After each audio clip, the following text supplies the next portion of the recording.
মজলুমের কান্না আশারাদিন পর্যন্ত পৌঁছে দেয়। সবাই ছোট, আমার ফ্যামিলিতে আমি বড় এবং আমার পরিবারের সবাই ছোট। ওরা কতটুকু অমানবিক, নির্দয়, কতটুকু হিংস্র। হয়তোবা একদিন আমার বোন অপর্ণা উনি ওনার চাকরি ফেরত পাবেন, কিন্তু আমার বোন কি তার স্বামীকে ফেরত পাবেন? 1983 সালে প্রতিষ্ঠিত হওয়ার পর 2016 সাল পর্যন্ত 33 বছরে ব্যাংকের সামগ্রিক ব্যবসার যে প্রসার হয়েছিল তা তুলনায় 2016 সাল থেকে 23 সালের মধ্যে 7 বছরে সকল ক্যাটাগরিতে প্রায় 3 গুণ ব্যবসা প্রসারিত হয়। সুতরাং এ থেকে প্রতীয়মান হয় যে আমাদের কর্মী বাহিনী সুদক্ষ ও কর্মঠ ছিল। ওরা কতটুকু অমানবিক, নির্দয়, কতটুকু হিংস্র, এটা জাতিকে বোঝার জন্য আমরা 1 সপ্তাহ সময় দিয়েছি।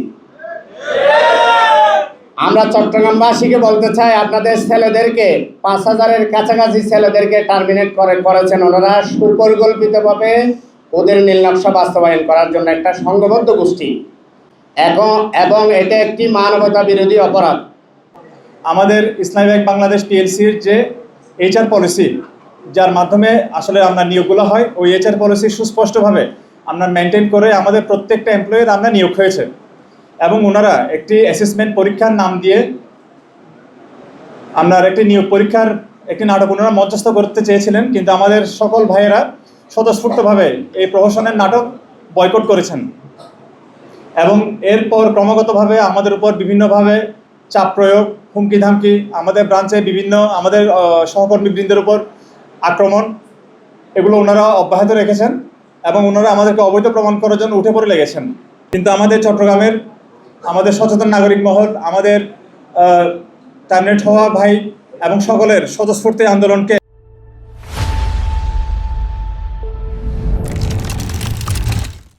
ওনারা কোনোভাবেই দমাতে পারেননি। এটা ছাড়াও আসলে ওনারা আমাদেরকে এমনভাবে মানে একটি মানবিক বিপর্যয়ের দিকে ঠেলে দিচ্ছেন, যেটি আসলে চিন্তা করা অকল্পনীয়। আমাদের অনেক ভাই ওনারা নিজেদের মা বাবার জন্য ট্রিটমেন্টের জন্য ওনারা ওষুধ কিনতে পারছেন না, অনেকে অসুস্থ হয়ে গেছেন। আমাদের বোন অপর্ণা, ওনার হাজব্যান্ড ওনার এই চাকরি চলে যাওয়ার খবর শুনে স্ট্রোক করে মারা গেছেন।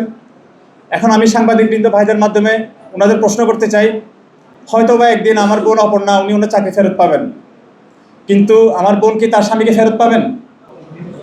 আমি আমাদের একটা লাইভ করার কারণে লাইভে আমি কোনো কথা বলি নাই, শুধু আমি লাইভের ওই অবস্থায় ওই জায়গায় আমি উপস্থিত ছিলাম। সেই অবস্থায় আমাকে কি কারণে জানি না, আমি যতটুকু শুনছি আমাদের ম্যানেজার স্যার মনে করছে আমি সবাইকে নেতৃত্ব দিচ্ছি।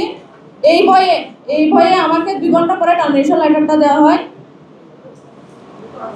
আমি আমার পরিবারে বড় মেয়ে, আমরা 4 বোন 1 ভাই। আমি আমার পরিবারের অনেক দায়িত্ব নিয়ে এই জায়গায় চাকরি করতেছি। এই টাকাটা এই ইসলামী ব্যাংকের স্যালারি দিয়ে আমাদের পুরো পরিবারটা চলতো, আমার ভাই বোন।